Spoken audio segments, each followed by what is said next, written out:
জিয়া তালপট্টি এবং অমীমাংসিত ইতিহাস শীর্ষক উপসম্পাদকীয়টি লিখেছেন লেখক ও কলামিস্ট আলী ওসমান শেফায়েত। বাংলাদেশের রাজনৈতিক ইতিহাসের কালপঞ্জিতে ১৯৮১ সালের মে মাস শুধু ক্যালেন্ডারের একটি পাতা নয়, বরং এটি সার্বভৌমত্ব রক্ষা এবং জাতীয়তাবাদী একজন নেতার ট্র্যাজিক মৃত্যুকে স্মরণ করার মাস। এ মাসেই বাংলাদেশ তার ইতিহাসের অন্যতম শ্রেষ্ঠ সন্তান ও দূরদর্শী রাষ্ট্রনায়ককে হারিয়েছে। একই সঙ্গে হারিয়েছে তার সমুদ্র সীমার এক অবিচ্ছেদ্য অংশ, দক্ষিণ তালপট্টি দ্বীপের উপর নিয়ন্ত্রণ। ৪ দশক পর সেই ধোঁয়াশাচ্ছন্ন ইতিহাসকে নতুন করে ব্যবচ্ছেদ করা প্রয়োজন। প্রশ্ন জাগে, প্রেসিডেন্ট জিয়াউর রহমানের শাহাদাত কি শুধুই কিছু উচ্চাভিলাষী সেনা সদস্যের বিচ্ছিন্ন বিদ্রোহ ছিল, নাকি এর পেছনে লুকিয়ে আছে দক্ষিণ তালপট্টির জলসীমা ও আঞ্চলিক ভূরাজনীতির নীল নকশা? ১৯৭০ সালের প্রলয়ঙ্করী ঘূর্ণিঝড়ে হারিয়াভাঙ্গা নদীর মোহনায় বঙ্গোপসাগরের বুক চিরে জেগে ওঠে প্রায় ১০ বর্গ কিলোমিটারের এক চিলতে ভূখণ্ড। বাংলাদেশ একে দক্ষিণ তালপট্টি আর ভারত একে নিউমুর দ্বীপ হিসেবে নামকরণ করে। আপাত দৃষ্টিতে এটি শুধু একটি বালুচর মনে হলেও এর ভূকৌশলগত ও অর্থনৈতিক গুরুত্ব ছিল অপরিসীম। ৮০ দশকের শুরুর দিকে ভূতাত্ত্বিক জরিপগুলোয় আভাস পাওয়া যায় এই দ্বীপ ও এর সংলগ্ন সমুদ্র তলদেশে বিপুল পরিমাণ হাইড্রোকার্বন বা প্রাকৃতিক গ্যাসের মজুদ রয়েছে। শহীদ প্রেসিডেন্ট জিয়াউর রহমান বিষয়টি অনুধাবন করেছিলেন। তিনি বুঝতে পেরেছিলেন তালপট্টি হাতছাড়া হওয়া মানে শুধু একটি দ্বীপ হারানো নয়, বরং বঙ্গোপসাগরের বিশাল জলসীমার উপর বাংলাদেশের ন্যায্য অধিকার চিরতরে হারানো। এই দ্বীপটি হয়ে উঠেছিল বাংলাদেশের সার্বভৌমত্বের লিটমাস টেস্ট। জিয়াউর রহমান এই ইস্যুতে এক চুলও ছাড় দিতে রাজি ছিলেন না। বাংলাদেশের ১ ইঞ্চি মাটি নিয়েও আপোস করতে রাজি ছিলেন না। ১৯৮১ সালের মে মাসে পরিস্থিতি চরম আকার ধারণ করে। আন্তর্জাতিক আইন ও রীতিনীতির তোয়াক্কা না করে ভারত দ্বীপে বিএসএফ মোতায়েন করে এবং আধুনিক অস্ত্রশস্ত্রে সজ্জিত যুদ্ধজাহাজ আইএনএস স্যান্ডায়েক পাঠিয়ে দ্বীপটি দখলের চেষ্টা চালায়। দিল্লির এই গানবোট ডিপ্লোম্যাসি বা শক্তির প্রদর্শন ছিল একটি নবীন রাষ্ট্রের সার্বভৌমত্বের উপর সরাসরি আঘাত। সাধারণত ক্ষুদ্র রাষ্ট্রগুলো এমন পরিস্থিতিতে বড় শক্তির কাছে নতজানু হয়, কিন্তু জিয়াউর রহমান ছিলেন ভিন্ন ধাতুতে গড়া। তিনি ভারতের এই আগ্রাসনের বিরুদ্ধে গর্জে ওঠেন। তিনি শুধু পররাষ্ট্র মন্ত্রণালয়ের মাধ্যমে কড়া প্রতিবাদ লিপি পাঠিয়েই ক্ষান্ত হননি, বরং বাংলাদেশের নৌবাহিনীর গানবোট পাবনা ও নোয়াখালীকে সাহসের সঙ্গে ওই দ্বীপে পাঠিয়ে সরাসরি ভারতীয় নৌবাহিনীর মুখোমুখি দাঁড় করিয়ে দেন। এটি ছিল আধুনিক ইতিহাসে বাংলাদেশের প্রথম এবং অত্যন্ত সাহসী সামরিক প্রতিরোধ।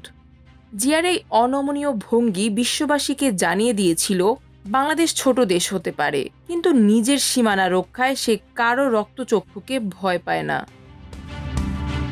রিয়ার অ্যাডমিরাল মাহবুব আলী খানের নেতৃত্বে বাংলাদেশ নৌবাহিনীর প্রতিরোধের মুখে ভারত শেষ পর্যন্ত পিছু হটতে বাধ্য হয়। বাংলাদেশের কঠোর মনোভাব দেখে ভারত দক্ষিণ তালপট্টি থেকে তাদের সেনা প্রত্যাহার করে দ্বীপটিকে নোম্যান্স ল্যান্ড ঘোষণা করতে বাধ্য হয়। এটি ছিল সেই সময়ের প্রেক্ষাপটে বাংলাদেশের এক বিশাল কূটনৈতিক ও সামরিক বিজয়। জিয়ার এই সাহসী পদক্ষেপের ফলে বাংলাদেশে অভূতপূর্ব জাতীয়তাবাদী জাগরণ সৃষ্টি হয়। ঢাকার রাজপথ থেকে শুরু করে টেকনাফের সমুদ্র সৈকত পর্যন্ত সাধারণ মানুষ সার্বভৌমত্ব রক্ষার মিছিলে সামিল হয়। জিয়ার এই আপোষহীন অবস্থান আন্তর্জাতিক মহলেও বাংলাদেশের ইমেজকে এক নতুন উচ্চতায় নিয়ে যায়। পশ্চিমা বিশ্ব, চীন এবং মুসলিম দেশগুলো অবাক বিস্ময়ে প্রত্যক্ষ করে যে একটি উন্নয়নশীল রাষ্ট্র কিভাবে তার চেয়ে বহুগুণ শক্তিশালী প্রতিবেশী রাষ্ট্রের সামরিক চাপের মুখে দাঁড়িয়ে নিজের অধিকারের কথা বলছে। ঠিক এই সময়ই জিয়াউর রহমান সার্ক গঠনের মাধ্যমে দক্ষিণ এশিয়ায় একটি ভারসাম্যপূর্ণ রাজনৈতিক কাঠামো তৈরির চেষ্টা করছিলেন। তিনি চেয়েছিলেন এমন একটি আঞ্চলিক জোট যেখানে ক্ষুদ্র রাষ্ট্রগুলো আধিপত্যবাদের শিকার না হয়ে নিজেদের উন্নয়ন ও নিরাপত্তা নিশ্চিত করতে পারবে। তার এই দূরদর্শী পরিকল্পনা অনেক আঞ্চলিক শক্তির জন্য ছিল এক বড় চ্যালেঞ্জ। তিনি যখন উপগ্রহের চিত্র পেশ করে তালপট্টির দাবি জোরালো করছিলেন, তখন আঞ্চলিক শক্তিগুলোর কাছে তিনি এক বড় থ্রেট হিসেবে আবির্ভূত হন। ইতিহাসের সবচেয়ে রহস্যময় ও বেদনার দিকটি হল ১৯৮১ সালের মে মাসের সেই ঘটনাক্রম বা টাইমলাইন, যখন দক্ষিণ তালপট্টি নিয়ে দিল্লির সঙ্গে ঢাকার স্নায়ু যুদ্ধ চূড়ান্ত পর্যায়ে। তখন জিয়ার নেতৃত্বে বাংলাদেশ আন্তর্জাতিক অঙ্গনে একটি শক্ত অবস্থান তৈরি করছে। ঠিক সেই মুহূর্তেই ঘটে যায় মর্মান্তিক হত্যাকাণ্ড। ১৯৮১ সালের ৩০ মে রাতে চট্টগ্রামের সার্কিট হাউসে এক রহস্যজনক ও বিতর্কিত সেনা অভ্যুত্থানে নিহত হন জিয়াউর রহমান। জিয়ার এই হত্যাকাণ্ড কি শুধুই সামরিক বাহিনীর অভ্যন্তরীণ অসন্তোষ ছিল? বিশ্লেষকদের একটি বড় অংশ মনে করে এর পেছনে গভীর ভূরাজনৈতিক সমীকরণ ছিল। একজন রাষ্ট্রনায়ক যখন আঞ্চলিক আধিপত্যবাদকে চ্যালেঞ্জ ছুড়ে দেন এবং নিজের দেশের স্বার্থকে সবার উপরে স্থান দেন, তখন তিনি আন্তর্জাতিক ও আঞ্চলিক অনেক অপশক্তির লক্ষ্যবস্তুতে পরিণত হন। মে মাসের মাঝামাঝি তালপট্টি নিয়ে সংঘাত শুরু হওয়া এবং মে মাসের শেষে জিয়ার মৃত্যু, এ দুই ঘটনার মধ্যে কোনো যোগসূত্র ছিল কিনা তা ৪ দশক পরও এক অমীমাংসিত প্রশ্ন। জিয়াউর রহমানের হত্যাকাণ্ডের পর বাংলাদেশের রাজনীতিতে যে বিশাল শূন্যতা ও অস্থিরতা তৈরি হয় তার সরাসরি প্রভাব পড়ে তালপট্টি ইস্যুতে। জিয়ার মৃত্যুর সঙ্গে সঙ্গেই যেন তালপট্টির উপর বাংলাদেশের জোরালো দাবিরও অপমৃত্যু ঘটে।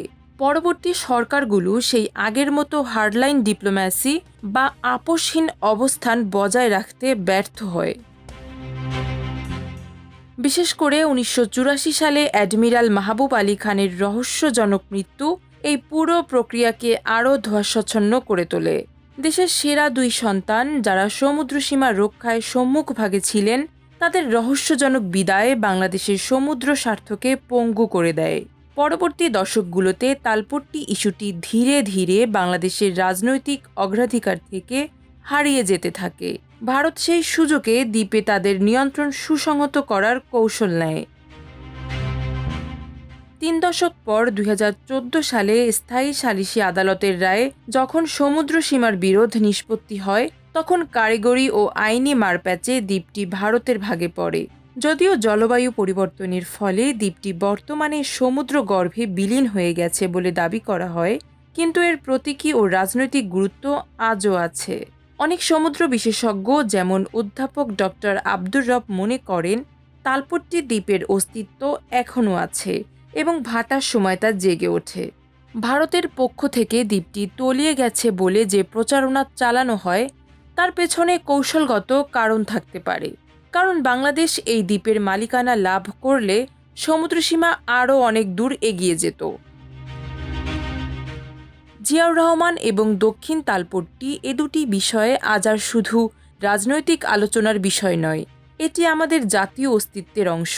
জিয়া শিখিয়েছিলেন কিভাবে মাথা উঁচু করে বিশ্বমঞ্চে নিজের অধিকারের কথা বলতে হয়। তিনি প্রমাণ করেছিলেন একটি ক্ষুদ্র রাষ্ট্রের সার্বভৌমত্ব শুধু তার সামরিক শক্তির উপর নির্ভর করে না, বরং তা নির্ভর করে একজন দূরদর্শী, সাহসী ও জাতীয়তাবাদী নেতৃত্বের উপর। আজকের প্রেক্ষাপটে দাঁড়িয়ে জিয়া সেই সাহসী অবস্থানের মূল্যায়ন করা জরুরি, কারণ একটি জাতির টিকে থাকা নির্ভর করে তার নেতার সাহসিকতা এবং জনগণের ঐক্যের উপর। দক্ষিণ তালপট্টি আমাদের হাতছাড়া হয়েছে সত্য, কিন্তু সেই লড়াইয়ের চেতনা আজও বাংলাদেশের কোটি মানুষের হৃদয়ে সার্বভৌমত্বের রক্ষা কবচ হিসেবে কাজ করছে। জিয়ার হত্যাকাণ্ড আমাদের এই সতর্কবার্তা দেয় যে যখন কোনো জাতিরাষ্ট্র তার ন্যায্য অধিকার আদায়ে বড় শক্তির মুখোমুখি হয়, তখন অভ্যন্তরীণ ষড়যন্ত্রের পথ ধরে বিদেশি স্বার্থ চরিতার্থ করার চেষ্টা চলে। ১৯৮১ সালের মে মাস বাংলাদেশের ইতিহাসের এক করুণ অধ্যায়ের অংশ। একদিকে বঙ্গোপসাগরে জেগে ওঠা দক্ষিণ তালপট্টি দ্বীপ নিয়ে বীরত্ব গাথা, অন্যদিকে চট্টগ্রামের সার্কিট হাউসে জিয়াউর রহমানকে হত্যার ঘটনা, দুটি একই সুতোয় গাথা গভীর ষড়যন্ত্রের অংশ। জিয়ার রক্তে রঞ্জিত চট্টগ্রামের মাটি এবং তালপট্টির বালুচর আজ আমাদের এক কঠিন সত্যের মুখোমুখি দাঁড় করায়।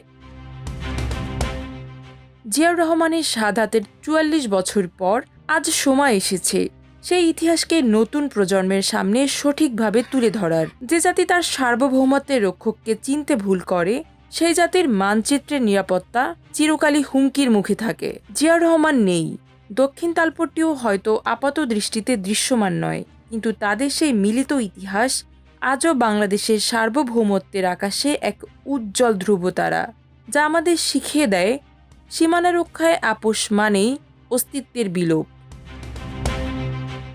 মাল্টিমিডিয়া ডেস্ক, আমার দেশ।